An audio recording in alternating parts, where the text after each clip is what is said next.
بسم اللہ الرحمن الرحیم یا ایہا الذین آمنوا کتب علیکم الصیام کما کتب علی الذین من قبلکم لعلکم تتقون۔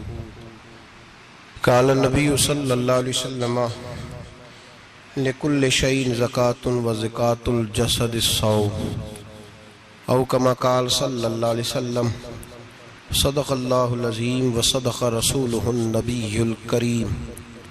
ان اللہ و ملائکتہ یصلون علی النبی یا ایہا الذین آمنوا صلوا علیہ وسلموا تسلیما۔ اللہم صل علی سیدنا و مولانا محمد معدن الجود والکرم وآلہ وصحبہ وبارک وسلم۔ حمد و صلاۃ کے بعد قرآن مجید سورہ بقرہ، اللہ تبارک و تعالی نے ارشاد فرمایا یا ایھا الذین آمنوا کتب علیکم الصیام، اے ایمان والو تم پر روزے فرض کیے گئے، کما کتب علی الذین من قبلکم، اسی طرح جس طرح تم سے پہلے لوگوں پر فرض کیے گئے تھے، لعلکم تتقون، تاکہ تم پرہیزگار ہو جاؤ، متقی ہو جاؤ، اللہ سے ڈرنے والے بن جاؤ، گناہوں سے بچنے والے بن جاؤ، اپنی زندگی کو رب رسول کے احکامات کی روشنی میں گزارنے والے بن جاؤ۔ روزہ ایک پریکٹس ہے، ایک مجاہدہ ہے، ایک جد و جہد ہے۔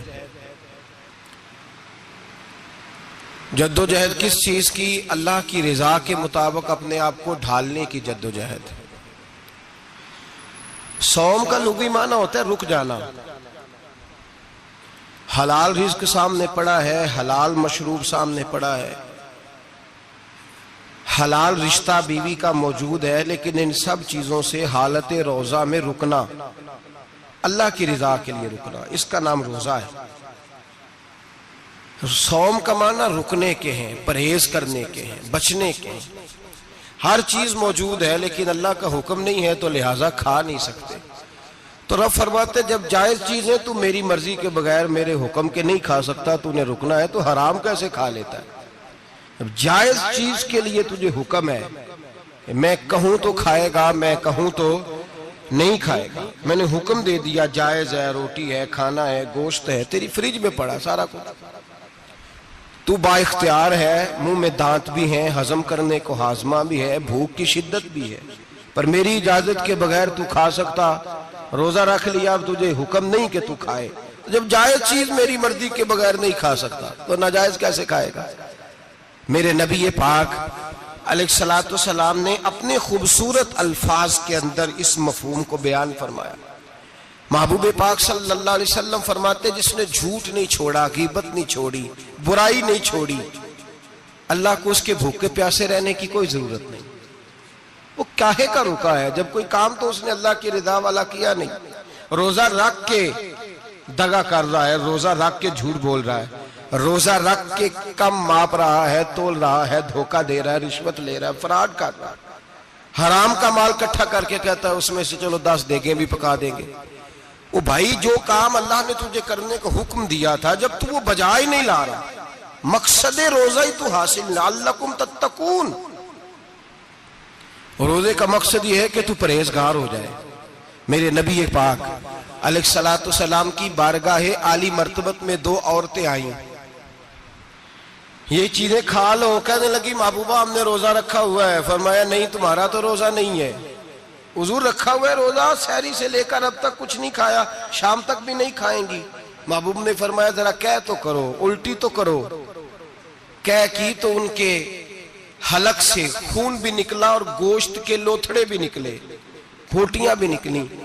نبی پاک نے فرمایا وہاں بیٹھ کے تم نے اپنے جاننے والوں کی غیبت نہیں کی، چغلی نہیں کھائی؟ خاموش ہو گئیں، گردنیں جھک گئیں۔ نبی پاک نے فرمایا تم نے قرآن نہیں پڑھا کہ جو اپنے بھائی کی غیبت کرتا ہے وہ مردہ بھائی کا گوشت کھاتا ہے؟ تو گوشت کھا کے بھی تمہارا روزہ رہ گیا ہے۔ کس طرح کا روزہ ہے کہ صاحب روزہ رکھ کے نہ رکھنے والوں پہ تنقید کر رہے ہیں؟ تراویحاں پڑھ کے نکلے ہیں تو کہتے ہیں میں اکیلا ہی نیک ہوں، باقی تو محلے میں کوئی پڑھتا ہی نہیں۔ یہ کیسا تیرا روزہ ہے کہ تو روزہ رکھ کے تو اس کے مقصد کو نہیں سمجھا؟ لعلکم تتقون، روزہ دار تو وہ ہے کہ روزہ رکھا ہوا ہے، کھانے بھی سے رکا ہے، پینے سے بھی رکا ہے، عمل زوجیہ سے بھی رکا ہے، پھر وہ جھوٹ سے بھی رکے، غیبت سے بھی رکے، بدنگاہی سے بھی رکے، حرام خواری سے بھی رکے ساری چیزوں سے۔ یہ بتلائیے کہ روزے کی حالت میں اپنی بیوی کے پاس جانا منع ہے تو غیر محرم کو دیکھنا جائز ہے؟ ہمارے ٹی وی پہ میں نے پہلے بھی کہا تھا کہ ہم ٹھیکیدار اور ذمہ دار نہیں ہیں مذہب کے۔ یہاں ہمارے آنے سے پہلے بھی کوئی بیٹھا تھا، ہم مریں گے تو یہاں ہم سے بڑے بڑے نیک لوگ بیٹھیں گے، کوئی بندہ ذمہ دار نہیں ہے۔ بڑے بڑے کج کلا، صاحب جبہ و دستار، بڑے بڑے صاحب بصیرت، آئمہ، فقہاء، علماء، زعماء، نقباء، صوفیاء، اولیاء، غوث، کتب، ابدال، اوتاد، کتب الاقطاب، جانے کون کون آئے، علماء آئے، مفسرین آئے، محدثین آئے، گزر گئے۔ ہم تو خاک نشین لوگ ہیں، تھوڑا کام کرنے والے، تھوڑی صلاحیت رکھنے والے۔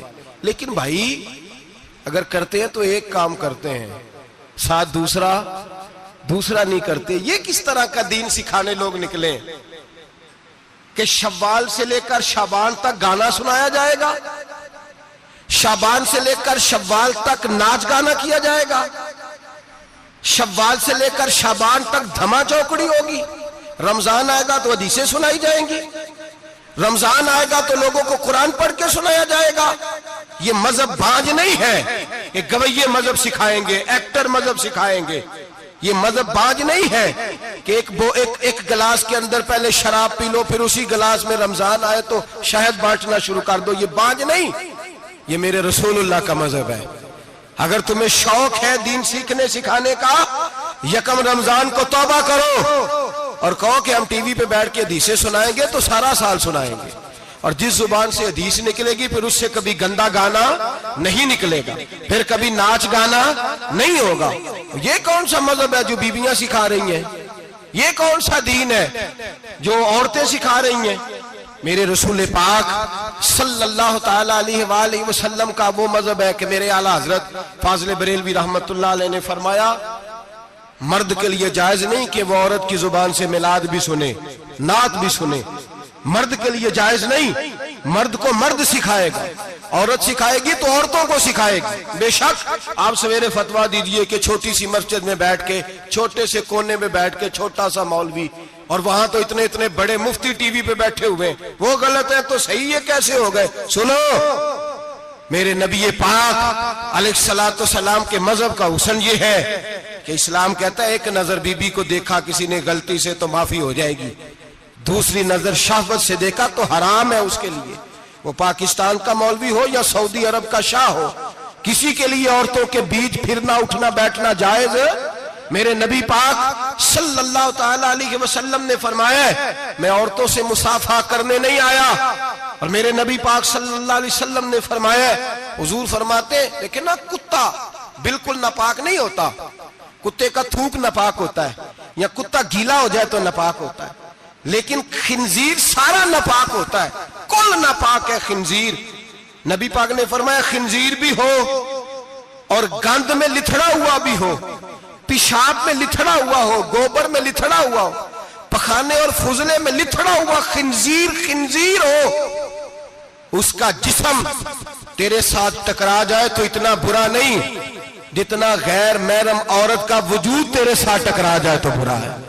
اس حد تک میرے نبی پاک صلی اللہ علیہ وسلم اور گنبد کے معاملے میں فتویٰ دینے والے، یا رسول اللہ کہنے پر کفر کا فتویٰ دینے والے اور بڑی بڑی باتیں کرنے والے خاموش کیوں ہو گئے؟ یا ایھا الذین آمنوا لا تتخذوا اليہود والنصارى اولیاء، رب فرماتا ہے یہودیوں اور عیسائیوں کو دوست نہ بناؤ، یہ تمہارے دوست ہو سکتے، یہ تمہارے سجن ہو سکتے؟ جب عرش کا مالک کہہ رہا ہے سجن نہیں ہو سکتے تو دوستی کی بات کیسے بڑھا رہا ہے؟ یا رسول اللہ ہمارے سجن کون ہو سکتے ہیں؟ فرمایا تمہارا دوست وہ ہو سکتا ہے جو محمد عربی کا غلامی کرنے والا ہو، جو رسول اللہ کی نوکری کرنا ہو دوست ہوگا۔ دوسرا دوست ہو سکتا؟ کوئی ایکٹر مذہب نہیں سکھائے گا، کوئی گویہ مذہب نہیں سکھائے گا۔ حضرت جناب سیدنا جنید بغدادی، بغداد کے پیر سے کسی نے پوچھا تھا آج سے 1100-1200 سال پہلے، وہ تو زمانہ ویسے نیکی اور پرہیزگاری کا تھا، کہا بابا جی مرد اور عورت نیک ہو، بغیر پردے کے، بغیر حجاب کے، بغیر دیوار کے بیٹھ کر ایک دوسرے کو دین سکھا سکتے ہیں؟ حضرت صاحب بتائیے، مرد اور عورت نیک ہو تو بغیر پردے اور حجاب کے ایک دوسرے کو دین سکھا سکتے ہیں؟ تو حضرت جنید بغدادی فرمانے لگے، سکھانے والا حسن بصری ہو اور سیکھنے والی رابعہ بصری ہو تو پھر بھی بغیر پردے کے بیٹھنے کی اجازت نہیں۔ تو مفتی صاحب کو اجازت کس نے دی؟ مولانا صاحب کو اجازت کس نے دی؟ بڑا وہ نہیں ہوتا جو ٹی وی پہ زیادہ آتا ہے، بڑا وہ ہوتا ہے جو رسول اللہ کے دین پہ عمل زیادہ کرتا ہے۔ حضرت عبداللہ ابن مسعود رضی اللہ تعالیٰ عنہ فرماتے، زیادہ باتیں کرنے والا عالم نہیں ہوتا۔ حضور پھر عالم کون ہوتا ہے؟ فرمایا پڑھو قرآن، انما یخشی اللہ من عبادہ العلماء۔ فرمایا بڑا عالم وہ ہوتا ہے جو اللہ سے زیادہ ڈرتا ہے، اس لیے کہ رب فرماتا ہے میرے بندوں میں سے جو عالم وہ ہیں جو اللہ سے زیادہ ڈرتے ہیں، خوف رکھتے ہیں۔ تو میرے بھائی رمضان المبارک میں بچنا ہے، پرہیز کا وقت ہے، تو کوئی شخص بھی کوئی شو نہ دیکھے، میری منت ہے آپ حضرات، کوئی شو نہ دیکھے۔ عورت کا تو پردہ ہے، تو ہمیں تو تماشے پہ لگا دیا گیا، عجیب قسم کے ایکٹر آ گئے اور مذہب سکھا رہے ہیں۔ میری اپیل ہے آپ سے کہ سحری افطاری کے وقت ٹیلی ویژن بند رکھیں۔ کیا چیز کھول کے رکھیں؟ یا قرآن کھول کے رکھیں یا رسول اللہ کا فرمان کھول کے رکھیں۔ اللہ رسول کی طرف توجہ رکھیں، وہ سیکھنے سکھانے کا وقت ہے۔ چھوڑیں، گویوں سے دین سیکھا جائے گا، ہمیں کوئی شکوہ نہیں، یہ پکی توبہ کریں، سویرے آئیں آ کے دین سکھائیں۔ اور میں ان سے بھی اپیل کروں گا کہ آؤ دین سکھاؤ۔ حضرت فضیل بن عیاض فرماتے ہیں میں ڈاکو تھا، کبھی کبھی چھپ چھپا کے جمعہ پڑھا کرتا تھا، پھر میں نے توبہ کی تو سچی توبہ کی، پھر میں نے توبہ کی تو رب کو راضی کرنے والی توبہ کی، پھر میں نے توبہ کی تو چھوڑی ہر شے، غریبوں کا لوٹا ہوا مال واپس کیا، جس کے پیسے نہ دے سکا اس کے گھر میں جا کے اس کی بھینسوں کو چارہ ڈالا، اس کے اونٹوں کی خدمت کی، میں نے قرضے چکائے۔ فرمایا میں سچی توبہ کر کے مسجد آیا، جس خطیب کے پیچھے میں جمعہ پڑھا کرتا تھا وہ میرے ہاتھ پہ بیعت کر کے مرید ہو گیا۔ اللہ تبارک و تعالیٰ نے اپنے بندوں کے دل میری طرف پھیر دیے، پھر تمہیں اس میں انعام دینے کی ضرورت نہیں پڑے گی، پھر تم کٹیا نشین بن کے بھی دین پھیلاؤ گے تو اللہ اس میں تاثیر پیدا فرما دے گا۔ تو روزے کا معنی رکنا ہے، روزے کا معنی بولیے، روزے کا معنی رکنا، کس سے؟ جھوٹ سے، غیبت سے، بدی سے، بدنگاہی، کھانے پینے۔ روزہ کس پہ فرض ہے؟ امیروں پہ کہ غریبوں پہ؟ جی کہنے میں تو میرا تو کام ہی محنت مزدوری والا، میں کیسے روزہ رکھوں؟ میں تو دیہڑی لگاتا ہوں تو روزہ کیسے رکھوں؟ میں نے نہیں کسی حدیث میں پڑھا کہ روزہ وہ رکھے جو دفتر میں بیٹھتا ہے۔ صحابہ کے زمانے میں تو دفتر ہوتے ہی نہیں تھے، کسی جگہ نہیں لکھا ہوا روزہ وہ رکھے گا جو اے سی میں بیٹھتا ہے، تب تو اے سی تھے ہی نہیں۔ حضرت ابو بکر صدیق رضی اللہ تعالیٰ عنہ سے لے کر جناب بلال تک سارے اپنے ہاتھ سے کام کرتے، سارے اپنے ہاتھ سے کام کرتے، سارے۔ حضرت عمر فاروق رضی اللہ تعالیٰ عنہ خلیفہ وقت ہونے کے باوجود مال غنیمت کے اونٹ چرنے جاتے تھے تو چراگاہ میں چھوڑنے میں جاتے تھے، لینے بھی آتے تھے واپس۔ سارے لوگ اپنے ہاتھوں سے مشقت والے کام کرتے، حضرت بلال مزدوری کرتے، سلمان فارسی مزدوری کرتے، مقداد مزدوری کرتے، صحابہ مزدوریاں کرتے، روزے رکھتے۔ اور رمضان کے جانے کا وقت ہوتا تو در رسول پہ کھڑے ہو کے عرض کرتے محبوبہ دل نہیں بھرا، دل کرتا ہے کبھی رب سارا سال ہی روزے عطا کرے، سارا سال رمضان دے تو ہم سارا سال روزے رکھنے کو تیار ہیں۔ جذبہ تھا، طاقت تھی، ہمت تھی۔ آج نوجوان لڑکا ہے کہتا ہے مجھ سے بھوک برداشت نہیں ہوتی۔ میرے بھائی رب بیماری لا دینا، اللہ سے دعا مانگے اللہ شفائیں عطا فرمائے، اور دعا کریں اللہ آزمائش سے محفوظ فرمائے۔ آپ یقین کریں میں نے لوگوں کو دیکھا ہے حلق سے قطرہ نہیں اترتا، خوراک کی نالی لگی ہوئی ہے، اعلیٰ غذائیں پکی ہوئی پڑی ہیں، عرش کا مالک کہتا ہے میں تیرے حلق سے گزرنے نہیں دوں گا، قانون بن گیا۔ میں نے دیکھا ہے ڈرپ پہ لوگ زندہ ہیں، بوتل لگی ہوئی ہے گلوکوز کی، گزارا چل رہا، اعلیٰ غذائیں پڑی ہیں، لاکھوں روپیہ تجوری میں پڑا ہے۔ مالک کہتا ہے تو نہیں کھا سکتا، تو وہ کھانے نہیں دیتا، نہیں کھانے دیتا۔ ایک شخص یورپ کے علاقے کا، میں کسی کالم نویس کا پڑھ رہا تھا، وہ کہتا ہے میری خربوں میں جائیداد ہے لیکن میرے معدے میں ایسی تکلیف ہے کہ میں آٹے کو چھان کر جو اوپر سے بورا نکلتا ہے صرف وہ کھا سکتا ہوں، اس کے علاوہ میں کائنات کی کوئی نعمت کھا نہیں سکتا۔ اور میرے بھائی وہ جب چاہے تو بڑے بڑے کھانے سے تجھے روک دے، تیرے دانت چبانے کے قابل نہ رہے، زبان نگلنے کے قابل نہ رہے، معدہ تیرا ہضم کرنے کے قابل نہ رہے، وہ جب چاہے تو جو مرضی کر لے۔ وہ کہتا چل تو میری مرضی پہ چلنا، 1 مہینہ میرے کہنے پہ نہ کھا، 1 مہینہ میرے کہنے پہ نہ کھا، تو یا اللہ تو کیا کرے گا؟ فرمایا صوم تصحو، میرے نبی پاک نے فرمایا تم روزے رکھو، اللہ تمہیں صحت عطا فرما دے گا، اللہ تندرستیاں دے دے گا، شفائیں دے دے گا۔ تم روزے رکھو، اللہ تمہیں، سبحان اللہ، اللہ تمہیں، اللہ طاقت دیتا ہے، ہمت دیتا ہے، اللہ ہمت دیتا ہے۔ میں نے دیکھا ہے، میں نے بزرگوں کو دیکھا ہے، ضعیف لوگوں کو دیکھا ہے، کمزور لوگوں کو دیکھا ہے، میں نے دیکھا ہے روزے رکھتے ہوئے، مزدوروں کو دیکھا ہے روزے رکھتے ہوئے۔ میں اپنے ابا جی کو کہتا ابا جی اتنی سخت گرمی اور مزدوری آپ کرتے اور مزدوری کے عالم میں روزہ رکھتے، تو کہتے پتر روزہ کی آندا ہے، روزہ کدوں کو جاندا ہے، روزہ اپنی جگہ تے بے مزدوری اپنی جگہ ہوتے۔ اور کئی دفعہ مینوں فرمان لگے، مینوں یار سمجھ کوئی نہیں لگدی، پتہ نہیں روزیاں چ اللہ طاقت کتھوں دے چھڑدا ہے، اتنی زیادہ کام بھی زیادہ کریدا ہے تے روزہ بھی بھائی صوم تصحو، میرے مصطفیٰ نے فرمایا تو روزہ رکھ، اللہ تجھے صحت عطا فرما دے گا۔ رب تعالیٰ تجھے، یہاں ہوٹل کھلے ہوئے ہیں، یہاں عجیب حالات ہیں، ہوٹل کھلے ہوئے ہیں، لوگ بہانے ڈھونڈتے پھرتے ہیں، کہتے ہیں کٹ لگ گیا تھا، ذرا تھوڑا سا خون نکل آیا، سنی پلاس لگائی ہے تو روزہ نہیں رکھا، یہ ذرا مجھے تھوڑی دقت ہو گیا تو میں نے روزہ نہیں رکھا، کھانسی لگ گئی ہے تو روزہ نہیں رکھا۔ او خدا کے بندے، روزہ تو نعمت ہے، اور سبحان اللہ میرے نبی پاک نے فرمایا لکل شیء زکات و زکات الجسد الصوم، فرمایا ہر شے کی زکات ہوتی ہے، وجود کی زکات روزہ ہے، روزے رکھو جسم کی زکات نکل جائے گی۔ فاقہ کرنا بھی میرے نبی پاک کی سنت ہے، مسواک کرنا بھی سنت ہے، اور فاقہ کرنا بھی، مسواک والی سنت زیادہ اپناتے ہیں لوگ، فاقہ کرنا بھی نبی پاک کی سنت ہے۔ ایک صاحب مجھے کہنے لگے جناب بیٹھ کے کھانا حضور کی سنت ہے، میں نے کہا کبھی کبھی نہ کھانا بھی نبی پاک کی سنت ہے، نہ کھانا بھی حضور کی سنت ہے۔ اور ہمارے فقہاء نے لکھا ہے جو روٹی زیادہ کھاتا ہے اس میں 2 باتیں پیدا ہو جاتی ہیں، کیا کیا؟ ایک بولتا زیادہ ہے، دوسرا سوتا زیادہ ہے، غافل ہو جاتا ہے۔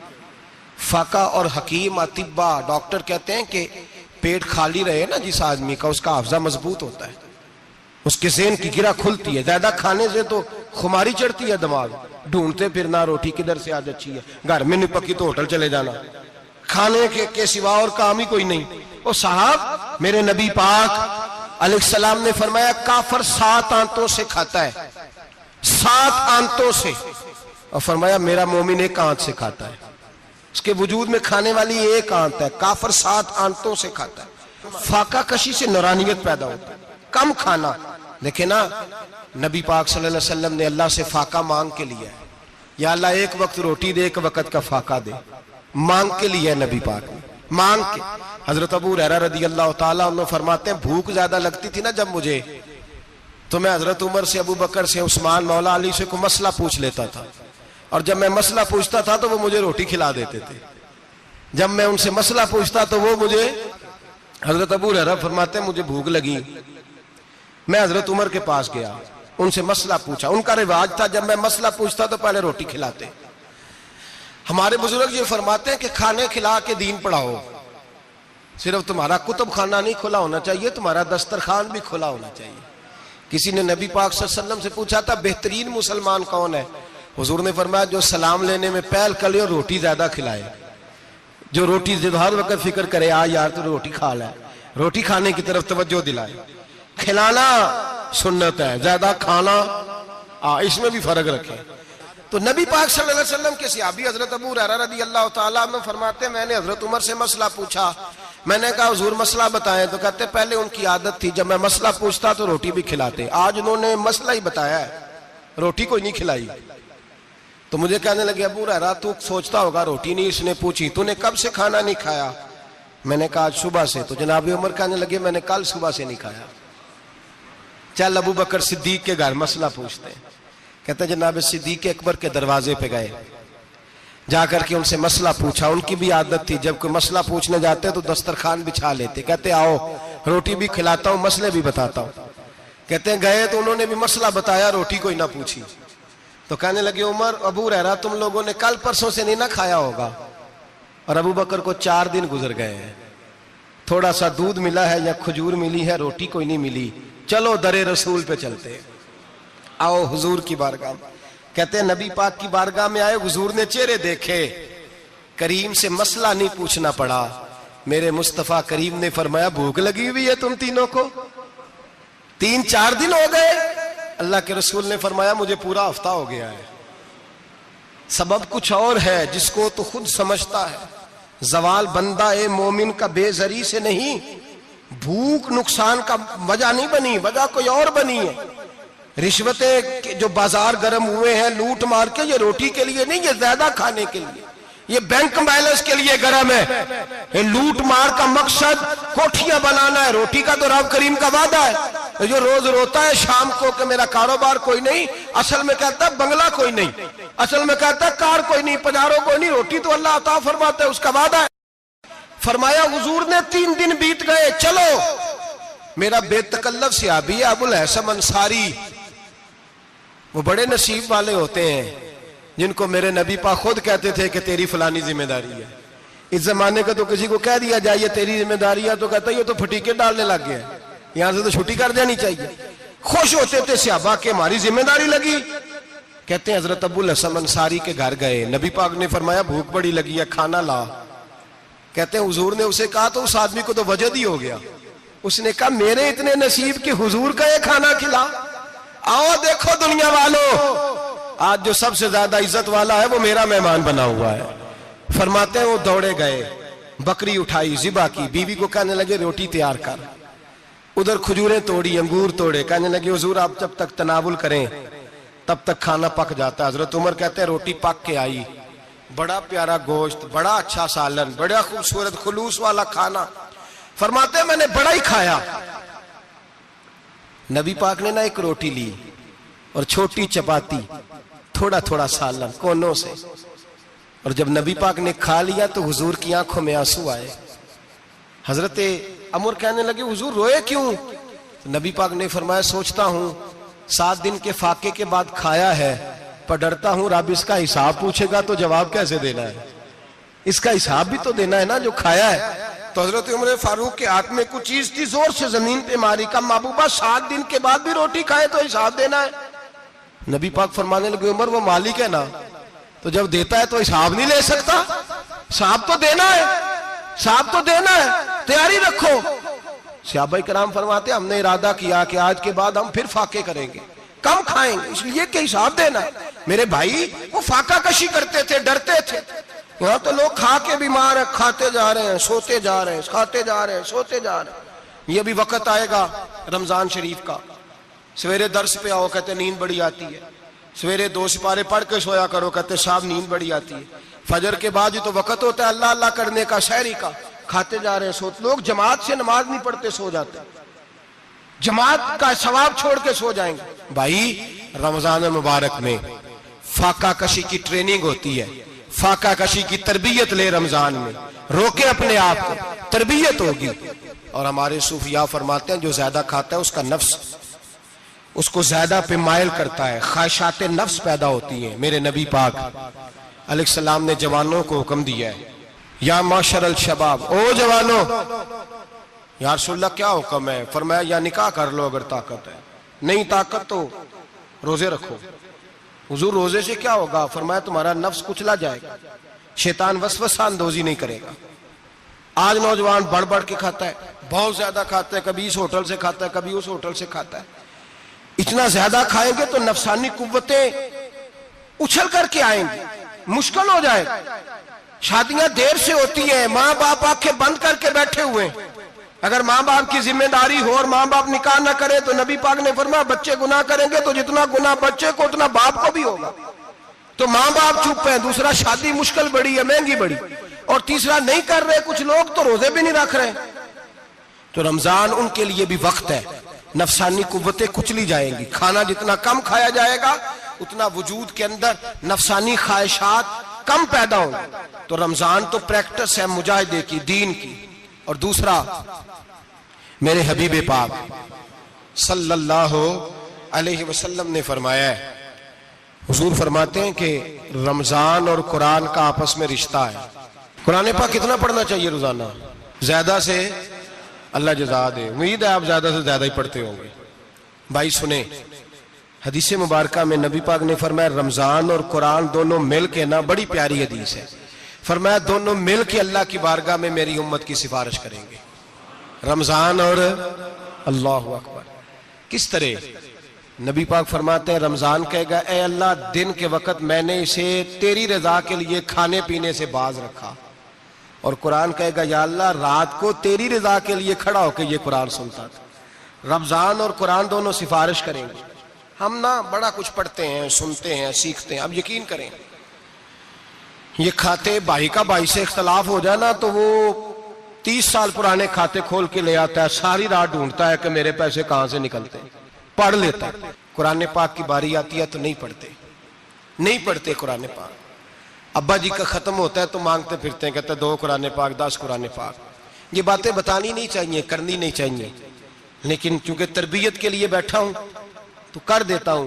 میرے شاگردوں سے پوچھیں، یہاں مدرسہ ہے الحمدللہ، درجنوں طلباء ہیں، اساتذہ ہیں، میرے پیر بھائی ہیں، اور میرا یہ دعویٰ ہے کہ شاید کوئی کسی سے اتنا پیار کرتا ہو جتنے میرے شاگرد اور مرید مجھ سے کرتے ہیں. لیکن میں نے کبھی کسی سے نہیں کہا کہ ذرا سورت فاتحہ پڑھ کے دینا، میں نے اپنے ابا جی کو ثواب دینا ہے. پوچھ لیں کسی سے نہیں کبھی کہا، کبھی نہیں میں نے کہا کہ ذرا مجھے تھوڑا سا قرآن پڑھ دیں. میں اس کو ناجائز نہیں کہتا، پڑھوانا چاہیے، لیکن میں اپنے والدین کے لیے کبھی سوال نہیں کرتا کہ مجھے ذرا پڑھ کے دو، میں نے بخشنا ہے، اس لیے کہ میں نے ذاتی طور پہ روٹین بنائی ہے. میں سمجھتا ہوں کہ کائنات کے اندر میرے اوپر جن لوگوں نے احسان کیے ان میں سب سے زیادہ حصہ میرے ماں باپ کا ہے. میں سمجھتا ہوں اس بات، کتنا نالائق ہوں میں کہ میں 1 مہینے میں ایک قرآن پاک بھی پڑھ کے ان کی روح کو احسان نہیں کر سکتا.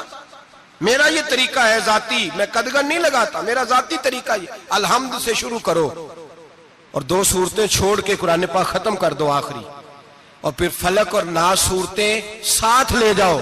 یہاں بیٹھ کے سالے ثواب نہیں کرنا، ختم نہیں دلانا، ساتھ لے جاؤ، قبر پہ کھڑے ہو جاؤ اور فلق اور ناس صورتیں قبر پہ بیٹھ کے تلاوت کرو، اور جو قرآن مجید پڑھا ہے ان کی روح کو وہاں احسال کرو. او بھائی، اولاد جب ماں باپ کے لیے پڑھتی ہے تو اسے کہنا نہیں پڑتا اللہ بخش دے، اس لیے کہ اولاد کی نیکیاں خود بخود ماں باپ کے کھاتے میں جمع ہوتی ہیں، خود نیکیاں جمع ہوتی ہیں.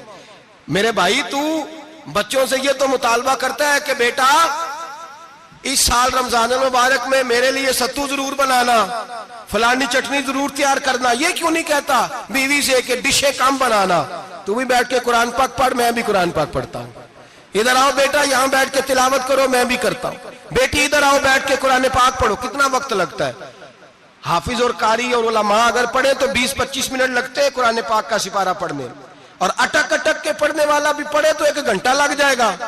اور میرے نبی پاک صلی اللہ علیہ وسلم نے فرمایا جو قرآن پڑھتے ہوئے اٹکتا ہے اللہ اسے ڈبل ثواب عطا فرماتا ہے. فرمایا جو زبانی پڑھے سنگل ثواب، جو دیکھ کے پڑھے اسے ڈبل ثواب. حضور کیوں؟ فرمایا اس لیے کہ میرا قرآن دیکھنے پہ بھی اللہ ثواب عطا فرماتا ہے. قرآن دیکھنے پہ بھی اللہ ثواب دیتا ہے، دیکھنے کا بھی ثواب. رمضان شریف میں قرآن پاک پڑھے، کھول کے پڑھے. اور میرے بھائی اگر تیرا بچہ پڑھے، اگر تیری بیٹی پڑھے، کائنات کا خوش نصیب باپ وہ ہے کہ بیٹا قرآن پڑھے، چاہے ناظرہ ہی پڑھے. جس کی بیٹی پڑھے، زندگی میں انہیں اس کام پہ لگا جاؤ، مرنے کے بعد بھی پڑھیں گے. امام جلال الدین سیوطی شافعی رحمت اللہ علیہ فرماتے حضرت عیسیٰ قبر کے پاس سے گزرے، قبر پہ عذاب ہو رہا تھا، اللہ کا غضب برس رہا تھا. جناب عیسیٰ استغفار پڑھتے ڈرتے گزر گئے. تھوڑی دیر کے بعد، چند گھنٹوں کے بعد گزرے تو اسی قبر پہ پھول کھلے ہوئے تھے، رحمت برس رہی تھی. حضرت عیسیٰ علیہ السلام عرض کرنے لگے مولا تو بے نیاز ہے، میری طاقت نہیں تیرے کاموں میں بولنے کی، پر ابھی تو یہاں عذاب ہو رہا تھا، ابھی رحمت برس رہی ہے. جناب عیسیٰ کہتے ہیں آواز خدا بندی آئی، عیسیٰ بندہ بڑا گناہگار تھا، پاپی تھا، مجرم تھا، خطا کار تھا، لیکن جب اس کا انتقال ہوا، اس کی بیوی حاملہ تھی، اس کے پیٹ میں بچہ تھا، بچہ اس کے انتقال کے بعد پیدا ہوا. آج وہ 4-4.5 سال کا ہوا ہے، مکتب میں گیا ہے، مدرسہ میں گیا ہے، استاد نے بسم اللہ شریف پڑھائی ہے. فرمایا اس نے توتلی زبان سے کہا ہے بسم اللہ الرحمن الرحیم. کہا عیسیٰ مجھے بتلا اس زمین پر وہ معصوم جسے ابھی رحمان اور رحیم کہنا نہیں آتا، وہ توتلی زبان سے مجھے رحمان اور رحیم کہے اور میں اسی زمین پہ اس کے باپ کو عذاب دوں؟ فرمایا اس نے ایک بار رحمان اور رحیم کہا ہے، میں نے اس کی باپ کی قبر کو نور سے معمور فرما دیا ہے، نور سے بھر دی ہے قبر، برکت سے بھر دی ہے۔ اللہ کرے میرے بیٹے بھی قرآن پڑھے، اللہ کرے میری بیٹیاں بھی قرآن پڑھے، اللہ کرے ہم سب کی اولادیں قرآن پاک پڑھے۔ لیکن نا امام اعظم ابو حنیفہ رمضان میں 61 قرآن پاک پڑھتے تھے۔ کتنے؟ 60 تے ایک، اللہ اکبر۔ ایک قرآن پاک دن میں پڑھتے پورا، ایک رات کو پڑھتے، ایک تراویح میں پڑھتے۔ 61 قرآن پاک امام صاحب پڑھتے۔ آپ فرماتے میں نے چھوڑ دیے سارے وظیفے، میں صرف رسول اللہ کا قرآن پڑھتا ہوں۔ رمضان سارا قرآن پاک، سارا رمضان۔ اب تو عادت ہی نہیں رہی ہمیں قرآن پاک کی۔ اگر لوگ ناراض نہ ہوں تو محفل نعت ہوتی ہے تو تلاوتیں کتنی ہوتی ہیں، اور نعتیں ہم نے ذوق ہی نہیں بنایا، ذوق ہی نہیں بنایا ہم نے تلاوت قرآن کا، اس لیے کہ قراء علماء فقراء ان کو ہم تیار ہی نہیں کر رہے، ہم تو ایکٹر پال رہے ہیں جو پیسے لیتے ہیں نعت خوانی کے، معاذ اللہ۔ او میرے بھائی، کیا قرآن میرے نبی کی نعت نہیں؟ حضرت عائشہ صدیقہ رضی اللہ تعالیٰ عنہ کے پاس صحابہ گئے، کہنے لگے اماں جی ہمیں نبی پاک کا اخلاق بتلائیں، تو اماں جی کہنے لگی جاؤ جا کے قرآن پاک پڑھو، کالا خلقہ القرآن، سارا قرآن میرے نبی کے اخلاق کا ہی نام ہے، یہ ساری نعت ہے، یہ ساری نعت ہے۔ اس نعت کو سننے لوگ کیوں نہیں آتے؟ اتنا راش میں اپنے نعت میں اتنا تراویح پہ کیوں نہیں ہوتا؟ اور ملت کا جوان یاد رکھے، بوڑھے تراویحاں پڑھتے ہیں، ضعیف تراویحاں پڑھتے ہیں، گھٹنوں میں درد ہے تراویحاں پڑھتے ہیں، بیمار بوڑھے تراویحاں پڑھتے ہیں، جوان وہاں چوک میں کھڑے۔ کیا جوانی اس لیے ہے چوکوں میں کھڑا ہوا جائے؟ کیا جوانی اس لیے ہے کہ سعودی عرب جانے کے لیے پاسپورٹ بنانا ہو تو 2.5 گھنٹے کھڑا رہے تو؟ شناختی کارڈ کے دفتر تو کھڑا رہے، پروٹیکٹر کے لیے کھڑا رہے، کافروں کے سامنے کاسا لیسی کرنے کے لیے تو کھڑا رہے، تو نوکری پہ جائے تو ساری رات کھڑا رہے، اور تو قرآن کے لیے کھڑا نہیں ہوتا؟ میرے محبوب نے فرمایا من قام ایمانا واحتسابا غفر له ما تقدم من ذنبه، فرمایا جو رمضان المبارک میں اللہ کی رضا کے لیے گناہوں کی معافی کے ارادے سے قیام کرے گا، راتوں کو عبادت کرے گا، اللہ اس کے پچھلے سارے گناہ معاف فرما دے گا۔ نوجوان ارادہ کریں، پروگرام بنائیں کہ انشاءاللہ قرآن پڑھنا بھی ہے، قرآن پڑھوانا بھی ہے، سننا بھی ہے، اور انشاءاللہ بولیے سننا بھی ہے اور پڑھنا بھی ہے اور پڑھانا بھی۔ ہمت کریں، دلیری کریں، آکے کھڑے تو ہو، اللہ توفیق عطا کرے گا۔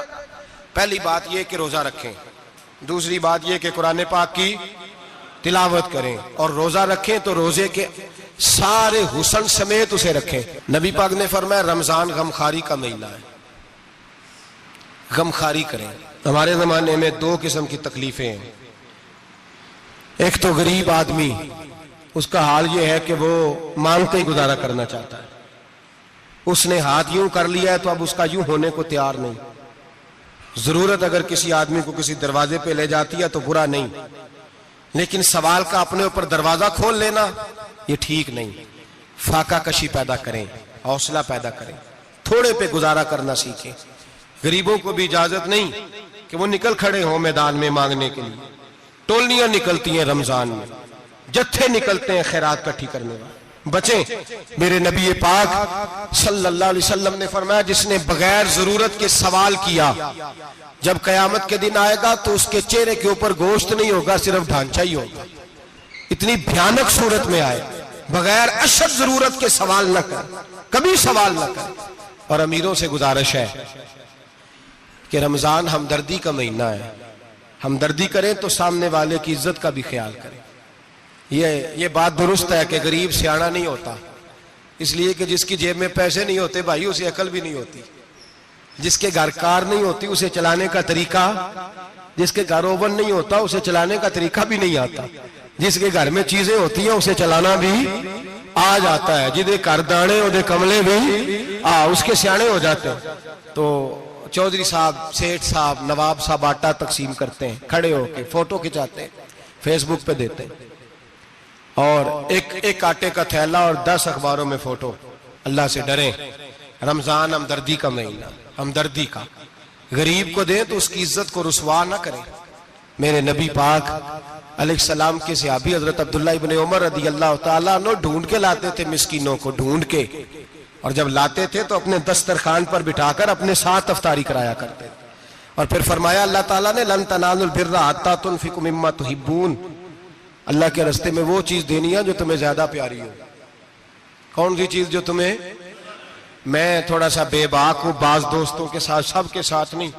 ایک دوست مدرسے میں گھی دینے آئے ایک دفعہ، تو وہ والا گھی دے گئے جو سب سے سستا تھا. تو میں نے کہا مجھے دیانتداری سے بچائے، آپ یہی کھاتے ہیں گھر میں؟ کہنے لگے نہیں. تو میں نے کہا پھر ہم نے بچے مارنے کے لیے تو نہیں نہ رکھے ہوئے، کیا وہ والا گھی اللہ کے راستے میں پیاری چیز دے رہی ہے نا، اس لیے گلے گلے نوٹ لوگ مسجد کے گلے میں ڈال جاتے ہیں، پھٹے ہوئے ڈال جاتے ہیں، کہتے ہیں جوڑ لیں گے مولوی صاحب. اور خدا کے بندے پیاری چیز دینی تھی تو نے، اور تو نے اس کا ترجمہ الٹ کر لیا ہے. سمجھ لیں رمضان المبارک میں کسی غریب کی مدد کرنی ہے تو ساتھ اس کی عزت بھی کرنی ہے. نبی پاک علیہ السلام کے دروازے پر جب سے، یہ جملہ ایک ہے لیکن بڑا قیمتی ہے، صحابہ کہتے ہیں جب ہم دروازہ رسول پہ جاتے تھے خیرات بھی ملتی تھی اور عزت بھی ملتی تھی. خود بھیک دے خود ہی کہیں منگتے کا بھلا ہو، خیرات بھی ملتی تھی اور عزت بھی ملتی تھی. نبی پاک ساتھ عزت بھی دیتے تھے، مسکین کو غریب کو دیں اور خیر خائی کریں. جوتے بیچنے والے جوتوں کے ریٹ سستے کریں، کپڑا بیچنے والے کپڑے کا ریٹ، درزی صاحب بھی ریٹ سستا کریں، دکاندار بھی چیزوں کا ریٹ، حکیم صاحب پیسے کم لیں، ڈاکٹر پیسے کم کریں، حکومت نرخوں میں کمی کرے، اور یہ کام اجتماعی طور پہ کریں. میرے نبی پاک نے فرمایا رمضان غمخواری کا مہینہ ہے، اس میں غمخواری کرنی ہے، دوسرے کا خیال کریں، اظہار کریں، قربانی کریں. یہاں ہر چیز کا ریٹ بڑھ جاتا ہے رمضان شریف میں، ہر آدمی کہتا ہے میرا سیزن آ گیا ہے. توجہ بڑھائیں، خیال کریں، غمخواری کا مہینہ ہے. اور پھر آپ لوگوں سے یہ بھی گزارش ہے کہ رمضان المبارک کا جب مہینہ آئے تو جس آدمی کے ساتھ نیکی کرنی ہے وقت پہ کریں. کسی غریب کو پیسے دینے ہیں، کپڑے دینے ہیں تو یکم رمضان کو دیں. میں اکثر دوستوں سے پوچھتا ہوں، میں کہتا ہوں قاری صاحب نو جوڑا کدو دیندے ہو؟ کہندے 27ویں والے دن. میں کہا مینوں لگ گئی سمجھ، تہاڈی سازش ہے کہ جڑے سواں کے پاہ نہ لوے. ایویں مولوی چودھری صاحب دے نال دے کپڑے پا لے تے کتے لکھیا ہے اینوں دینا ہے 27ویں. تسی دسو 27ویں والے دن کو درزی سی کے دیندا ہے، اونوں 3 گنا بھی پیسے دئیے تے کہندا جڑے باقی نے انہاں دے نہیں بٹن پہ لگ دے میرے کولوں، کتھوں جوڑا سی کے. تو کس دن دیتے ہو قاری صاحب کو؟ کیا مقصد ہے؟ پہننے کے لیے دے رہے ہو یا اس لیے دے رہے ہو کہ نہ پہن سکے؟ تو بھائی آپ جب کسی کو کچھ چیز دیں گے تو کب دیں گے؟ جب وہ استعمال کر سکے. غریب کو لوگ فطرانہ دینے جاتے ہیں عید سے 1 دن پہلے، تو کیا کرے گا اس کا؟ وہ نہ تو کپڑے خرید سکا نہ روٹی لا سکا. بلکہ میرے حضرت صاحب فرماتے ہیں رمضان سے پہلے دے دو، رمضان کی نیت کر کے رمضان سے 1-2 دن پہلے دے دو، اللہ رمضان جتنا ثواب ہی عطا فرمائے گا. رمضان سے پہلے دو جس کو کچھ ہے دینی، قبل از وقت تیاری کرو. اور میرے قبلہ حضرت صاحب فرمایا کرتے اپنے کپڑے بعد میں، غریب کے بچوں کے کپڑے پہلے، اپنے گھر کی ضروریات بعد میں، غریبوں کی ضروریات. اس لیے کہ اللہ پاک نے ان کا رزق بھی ہمارے گھر بھیج دیا. ہماری ڈیوٹی لگائی ہے کہ تم نے بانٹنا، بانٹنے والے بنو. اور یہ ذہن بنائے کہ پتہ نہیں کس کا حصہ تھا جو اللہ نے میرے گھر بھیجا، یہ ذہن بنا کے بانٹ. اور جس کو دینے جائیں، ہاں آپ کو اجازت ہے تھوڑا بہت پتہ کرنے کی، لیکن تھوڑا بہت تفتیش کرنے کی اجازت، بال کی کھال اتارنے کی اجازت. میں نے دیکھا ہے لوگ غریبوں کا انٹرویو لیتے ہیں، تیرا تو فلانا کمانے والا نہیں، تیرا تو فلاں بچہ. او بھائی بہت سارے غریب ایسے ہیں، بڑے ہیں جو کمانے کی کوشش کرتے ہیں لیکن ان کا سبب نہیں بنتا. ہاں ہے ایسے لوگ جو سعودی عرب چلے گئے ہیں، کہتے ہیں تیرا تو فلاں باہر نہیں گیا، ہے گیا ہے، لیکن سارے سعودی عرب جانے والے بھی مال کمانے کی طاقت نہیں رکھتے. کئی وہاں بھی بیٹھ کے بیچارے قرضوں میں الجھے ہوئے ہیں، وہاں والوں کے ظلم کا شکار ہیں، بہت ساری آزمائشوں میں. تو تفتیش کرتا ہے. میرے امام شافعی کا ایک جملہ اگر آپ کو یاد رہ گیا تو بات بن جائے گی. امام شافعی رحمت اللہ، بلکہ حضرت غوث اعظم جیلانی کے پاس وہ بات آپ کو زیادہ فائدہ دے گی. حضرت غوث اعظم جیلانی کو ان کا ایک مرید سمجھانے لگ گیا، کہنے لگا حضرت جی آپ سب کو ہی دیتے رہتے ہیں، ہر بندہ مستحق نہیں ہوتا، ذرا ٹٹول کے دیا کریں. تو غوث اعظم جیلانی فرمانے لگے بھائی مجھے تو لگتا ہے تو بھی ان چیزوں کا مستحق نہیں تھا جو اللہ نے تجھے عطا کر دی ہے. پہلے تو بتا تو مستحق تھا، تجھے اپنی حیثیت اوقات کا پتہ ہے جو اللہ نے تجھے دے دی ہے؟ طاقت تھی، کوالٹی تھی تیرے اندر، وہ صلاحیت تھی، رب نے تو نہیں تیری تفتیش کی کہ تو قابل ہے کہ نہیں، تو اللہ کے بندوں کی تفتیش کرتا پڑتا ہے۔ امام شافعی فرمایا کرتے، امام شافعی فرماتے رب تجھے پرکھ کے نہیں دیتا، ٹٹول کے نہیں دیتا، رسوا کر کے نہیں دیتا، تو غریبوں کے ساتھ یہ سارا ظلم کیوں کرتا ہے؟ بس پتہ چل گیا وہ ضرورت مند ہے تو دے، اس لیے کہ اجر تجھے غریب نے نہیں دینا، اجر اللہ نے دینا ہے، اور اللہ اجر عمل پہ نہیں دیتا، اللہ تو نیت پہ اجر عطا فرماتا ہے۔ تو نیت دیکھ تیری کس طرح کی، تو میرے بھائی غریب کو دیں قبل از وقت دیں۔ رمضان مبارک میں چوتھا کام، بات آخری اور چوتھا کام سنیں، رمضان میں دین سیکھیں۔ شیطان قید ہوتا ہے زیادہ سے زیادہ، اور جب آدمیوں کا پیٹ خالی ہوتا ہے نا تو ذہن جو ہوتا ہے نا وہ بھی اس کا فریش ہوتا ہے، اس میں کوشش کریں دین سیکھنے کی۔ میرے نبی کریم صلی اللہ علیہ وسلم نے اس دین کو علم کا دین قرار دیا ہے، شعور کا دین قرار دیا ہے، فہم کا دین قرار دیا ہے۔ نبی پاک صلی اللہ علیہ وسلم نے فرمایا ایک عبادت کرنے والا عشاء کے بعد کھڑا ہو اور فجر تک نماز پڑھتا رہے، ایک عالم دین عشاء پڑھ کے سو جائے اٹھ کے فجر پڑھ لے تو وہ 70 عبادت کرنے والوں کا درجہ زیادہ نہیں، عالم کا درجہ پھر بھی زیادہ ہے، اس عالم دین کا درجہ زیادہ ہے، اس لیے کہ وہ لوگوں کو آگاہی دیتا ہے، شعور بخشتا ہے۔ یہ دین جو ہے یہ، اور نبی پاک صلی اللہ علیہ وسلم نے فرمایا عبادت کرنے والے پر عالم کا درجہ اتنا ہی زیادہ ہے جتنا میرا درجہ اپنے غلاموں پر زیادہ ہے۔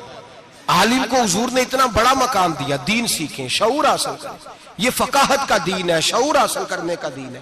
اور نبی پاک صلی اللہ علیہ وسلم نے فرمایا دین کی ایک بات سیکھ لینا 1000 نفل پڑھنے سے زیادہ درجہ رکھتی ہے، دین کی ایک بات سیکھ لینا 1000 جنازے میں شرکت سے زیادہ درجہ رکھتی، دین کی ایک بات سیکھ لینا، میرے نبی پاک صلی اللہ تعالی علیہ وسلم ارشاد فرماتے 1000 مریض کی عیادت کرنے سے زیادہ درجہ رکھتی۔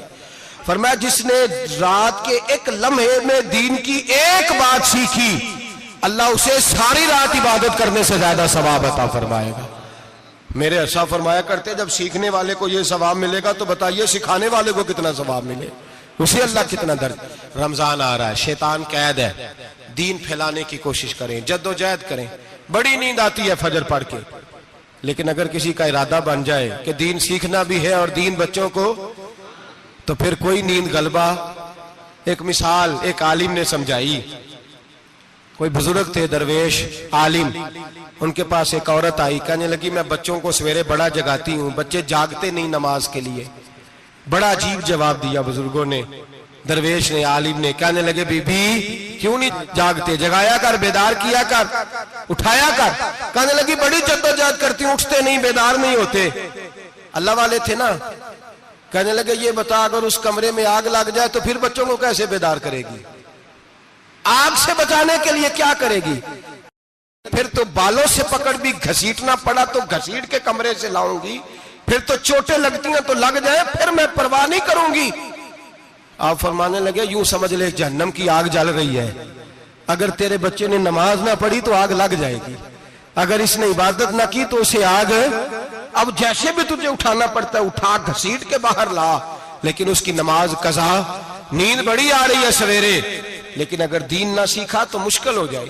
جیسے بھی اپنے آپ کو جگانا چاہیے، ہمت کرنی چاہیے، دلیری کرنی چاہیے۔ ہمیشہ مدحت خیر الانام میں گزرے، دعا ہے یہ عمر درود و سلام میں گزرے۔ آخر دعوانا کافر اسی پچ ہو گیا، پھر تشبیہ مصلی کی کرنا،